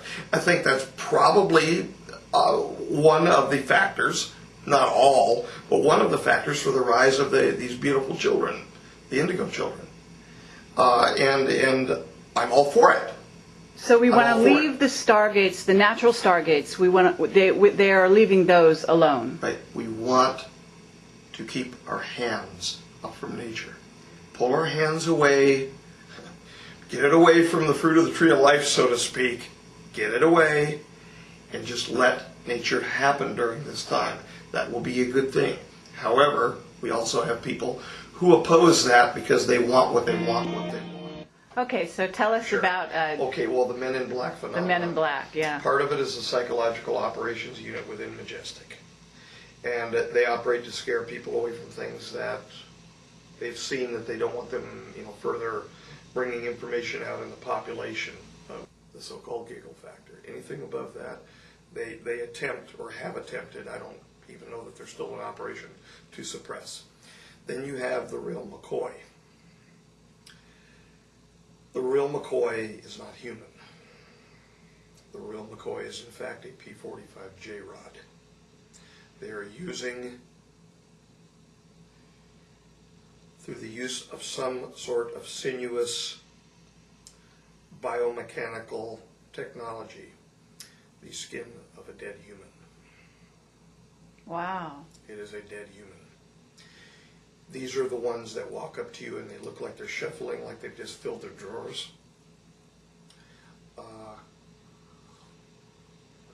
When they speak through this technology that they have wrapping around them, they sound very bland, very monotone, and they don't belong. You can tell very quickly that they don't belong. Have you met one? I've met several of them. They were operating around my work at Sunchase before we were moved to a different location. Yes, they're very sallow in appearance. They thought that it was an appropriate expression to sing me happy birthday one year over at, I think it was the start of 2003. It was either 03 or 04. 03, I believe it was. Yeah. And I did not like being around them, and they will not think twice but to use force on you. They will hit you. They will push you. One did me. Marcia, not that long ago, got her fill of both types. Both the psychological operations people who attempted a few years ago to scare her off over at Winchester Park. Those were human beings. They were just striking fear in her. And one actual real McCoy nib. And this thing, I actually saw it first. It wandered onto, they get confused easily. That's a good thing. Wandered onto our property at, where we're presently living. And I was walking home from her apartment at the time, and I thought a child was swinging on the swing. There's a swing set out in front of my apartment. The closer I got, I thought that it was a little older kid wearing black. Then I noticed it had a hat on. And he said, "Swing, fun." He was lost in a memory, apparently, of the person that he was wearing.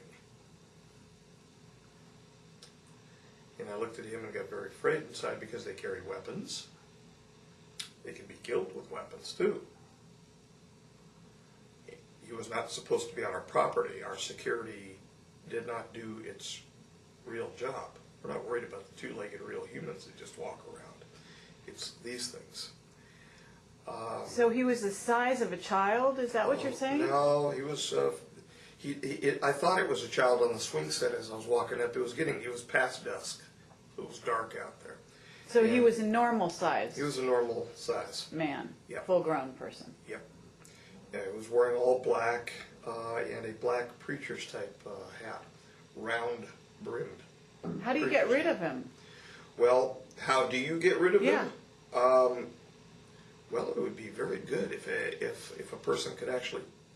I've got to be careful suggesting that because they are still human beings.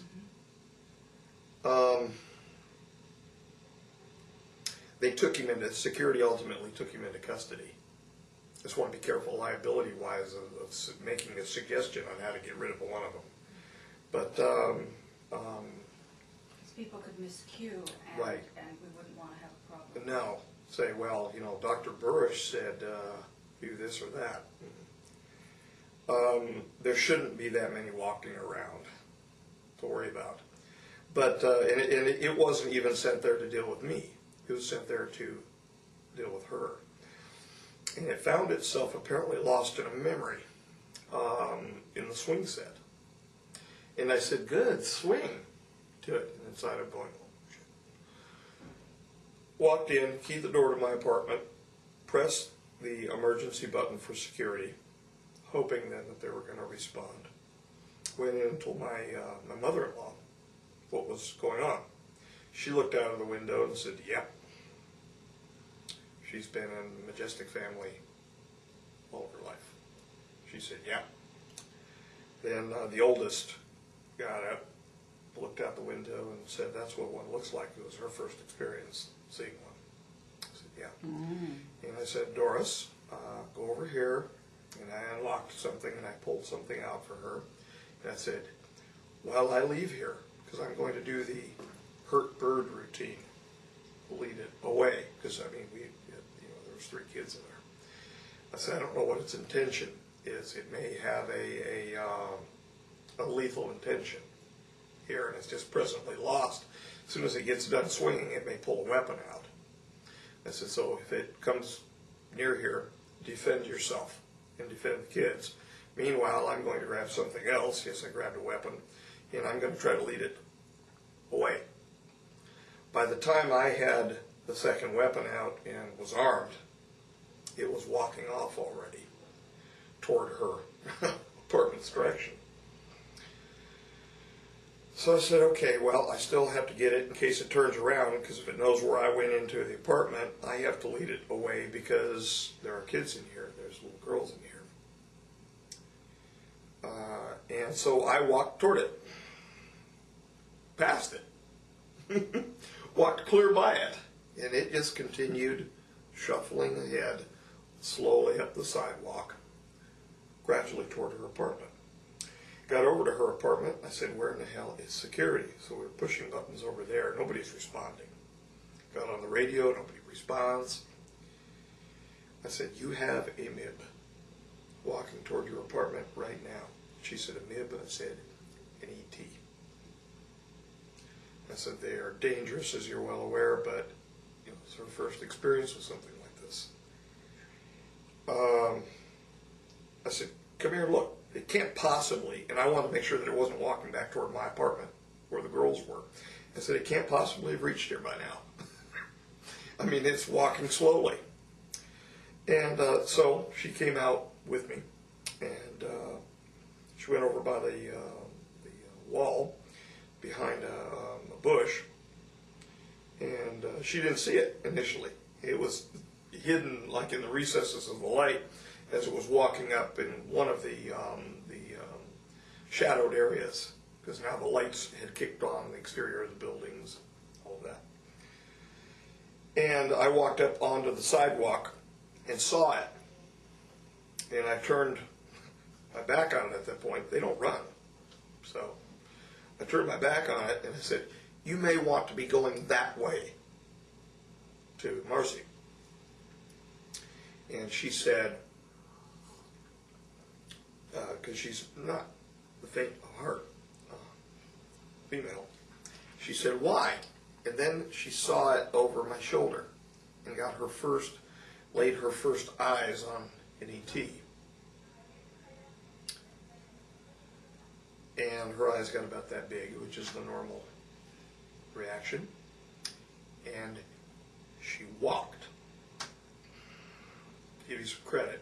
She actually walked from there back toward the corner of the building before I saw her break into something more than a walk.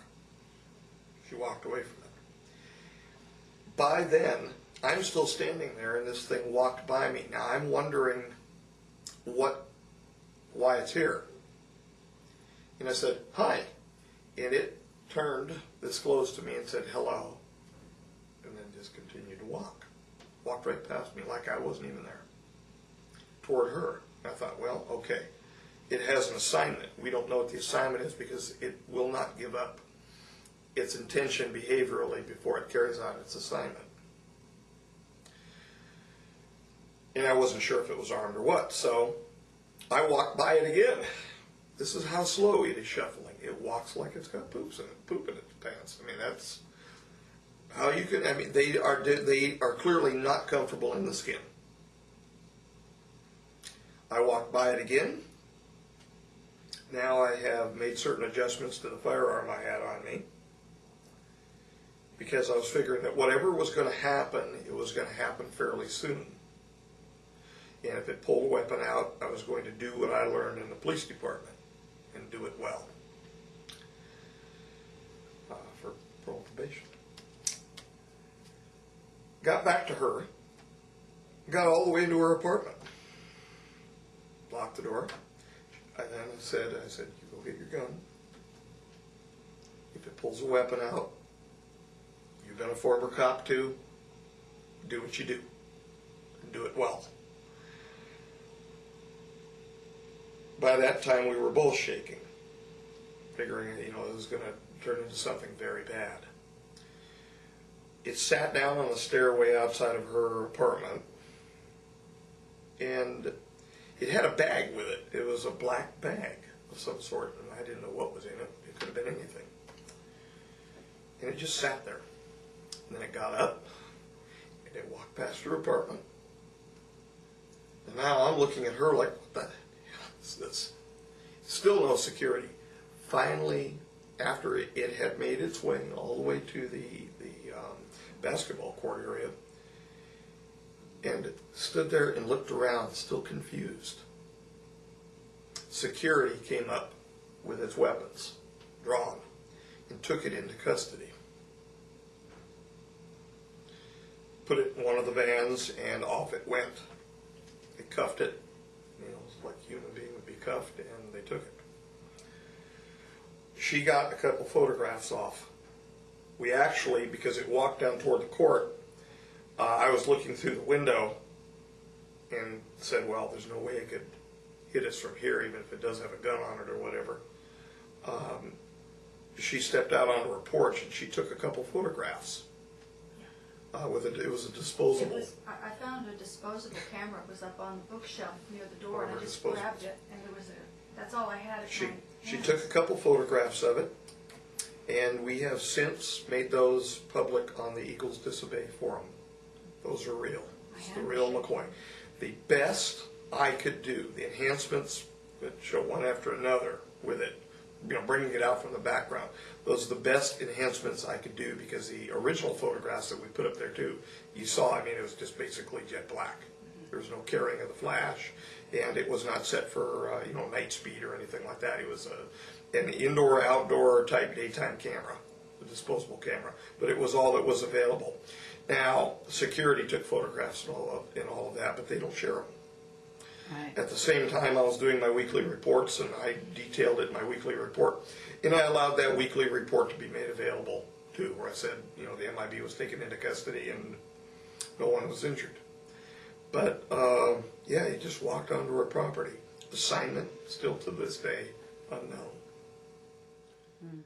Well, following 20 years of service for the Majestic, last October the 12th, which was October the 12th, 2005, I was dismissed at the time of their adjournment to complete a final set of orders, if you will, to present the information which I had learned over the last 20 years concerning the extraterrestrial intelligences to the world or to whomever wanted to hear.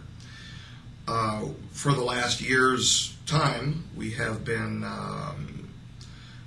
committed to a debriefing of my service since 1986, and even actually before that, we've arranged to speaking about my early life as well. We're hoping that within a short period of time, DVDs will be completed and this will be presented, and this will then conclude my service to Majestic with a very big relief, and thank God. Right now, we are presently in the middle of several different projects, inclusive of which is Project Lotus, which has basically been dispatched and dismissed to me after the years of service as well. This Meaning project, it was turned over to you? well, it's been turned over. I don't think that the folks from the former Majestic are continuing to research it all. I really don't think that they want anything to do with it after the problems that we've had and associated problems at a couple different facilities involving, we'll say, extraneous energy emissions around the project. Which have caused some damage to their equipment. Well, to back up a tiny bit, could you tell us what is Project Lotus? Sure. In May of 2001, we traveled to Frenchman Mountain here in Nevada to begin a real project looking for a biomarker for a possible precursor virus. It was a rather prosaic study looking for evidence for panspermia. During the course of that initial investigation, we came across some anomalous activity in some of our data sets. That anomalous activity was ultimately tracked down to very unusual electromagnetic activity associated with silicon oxides. And we have since tracked that anomalous activity to any silicon oxides present in minerals. To wit, the activity is the presence of an emission of electromagnetic bundles containing information. We are presently attempting to further define the nature of that electromagnetic anomalous activity. But we have, in fact, determined that the activity is associated with cells within the terrestrial environment, and that they have effects upon cells in our terrestrial environment, up to and including modifying the genetic material of extant cells in our environment. Are you saying living cells? Yes. We have, together with these electromagnetic emissions that we have defined with relative precision to date to be specific varieties of what we termed as particles. We had to call them something. They're bundles of electromagnetic material, confined discrete bundles, that we believe are possibly related to, as far back as the ancient Pavitrakas of the Hindus, subtle matter particles, which could be imparted into our environment and affect changes. Thus far, we have not observed negative changes, meaning the effects of these subtle matter particles, if you will, have not affected our environment negatively. But you have had interruptions as a result of those particles. Well, we've had anomalous activity, you said. We've had anomalous thermal emissions when too much or too little energy was imparted to the silicon oxide bearing material. We have had unusual drains of batteries around the activity, and have not defined why. But there have been two phenomena associated with Lotus that have been particularly striking to me as a biologist. We've had resets of cells which have occurred, and I say resets because I'm trying not to make it sound Frankenstein-like, where there have been heat-fixed yeast cells which have been used as offered, if you will, to this phenomenon as target cells. And upon the receipt of material of these dead heat-fixed yeast cells, we've had a restart of the cells, and we have the photographic and the... So they've come back to life, is what you're saying, as a result of this. There has been energy. Yes. I really don't even like using those terms. It's out of the book, off the edge of the pizza, so to speak. But we have had a restart of the cells in that location. However, the cells which have restarted from the dead cells are not the same cells, are not the same functioning cells as the precursor cells, the precursor yeast cells. We don't really know what they are. You mean, are you saying that the cells changed and they're functioning differently after being exposed to this energy? Yes. We started out with essentially a fungal cell, a budding yeast cell, which we heat fixed, and the result was more termed what one would normally term an animal-like cell. Really? So it actually changed it from one thing, it actually transformed it from one thing to another. It transformed it from one thing to another after imparting to it what we've come to call a template. There is an actual imparting of DNA to the cell. So we're receiving DNA essentially across some sort of an electromagnetic barrier through these what we call portals, these emissions of electromagnetic energy that then impart further discrete bundles of electromagnetism to our environment. So we're attempting to understand it. We don't understand what we are truly looking at the moment. We've not fully defined the lotus as a system. Okay, but are the particles, are these the Ganesh particles that are coming through? We've defined three basic discrete varieties of particles that we have termed alpha, beta, and C-type particles. The A-type particles were nicknamed Ganesh particles, and that's what they are. They're nicknames. We had to call them something, so we called them Ganesh particles out of a historical deference, if you will, for the mover of obstacles. And we called the portals Shiva portals, as an opening or a changing. These are the admission or emission centers, if you will, for these Ganesh particles. And then we have still another variety of particle, which we call Selkies, and Marcia actually named them.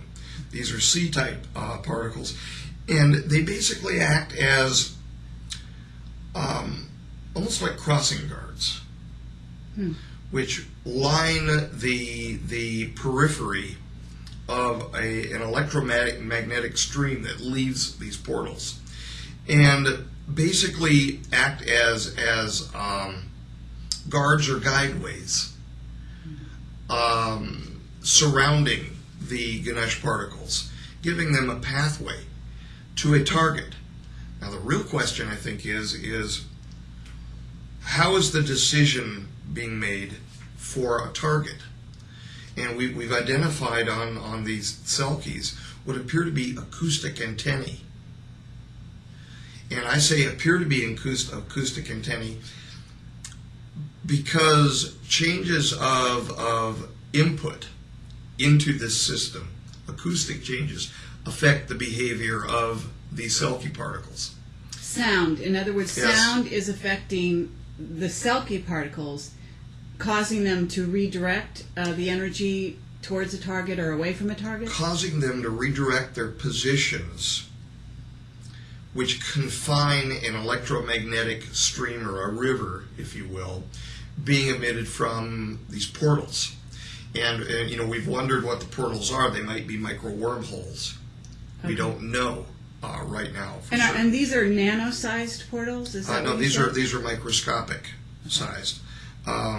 Somewhere within the 20 to it'd be very transient, up to 50, but around the 10 to 20 micrometer size.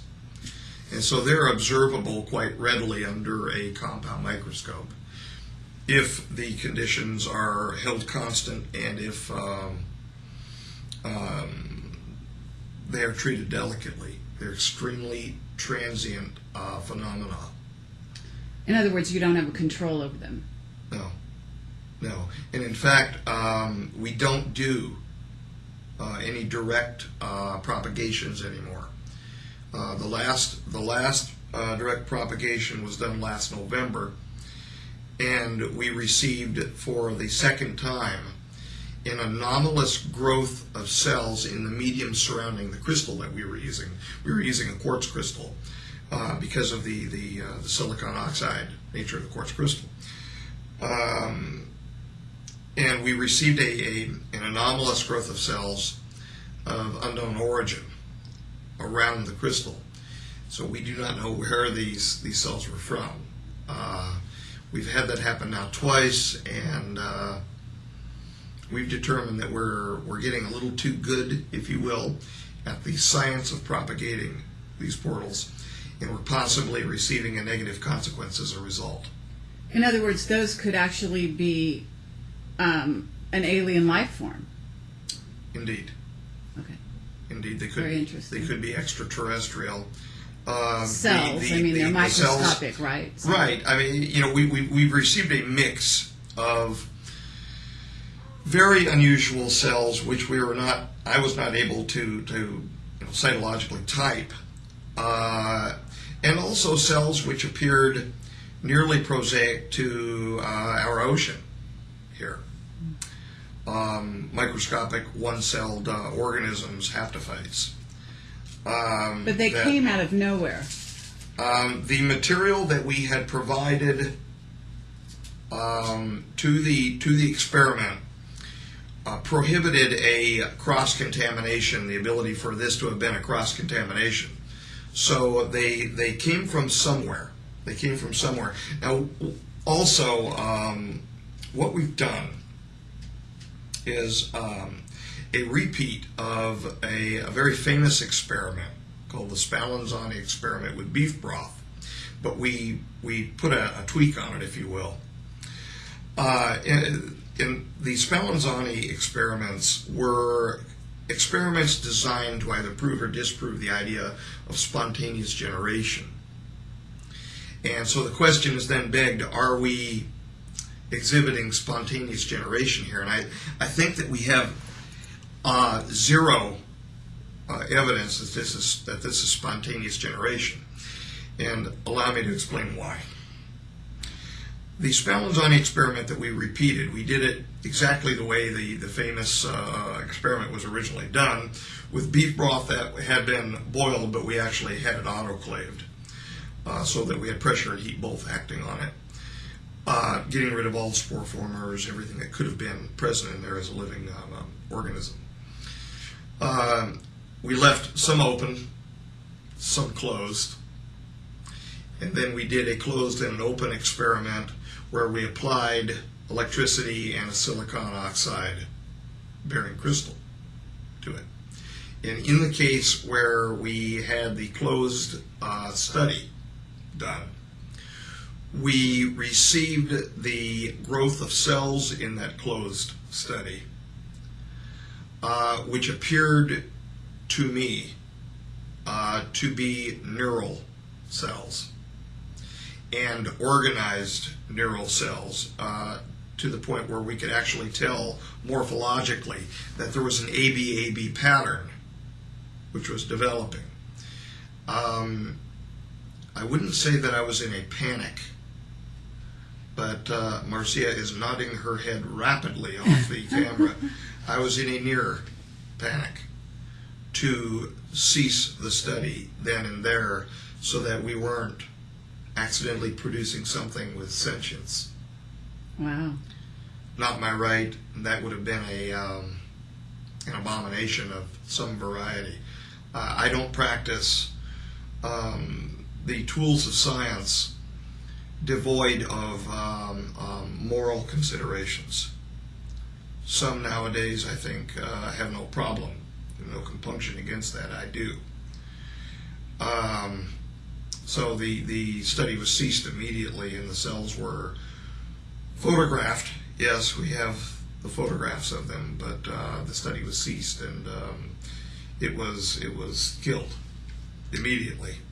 Okay, well, this is really kind of earth-shaking information that you've got here, and now Very that humbling I'm getting it for me. in a way that I understand, it makes it very clear.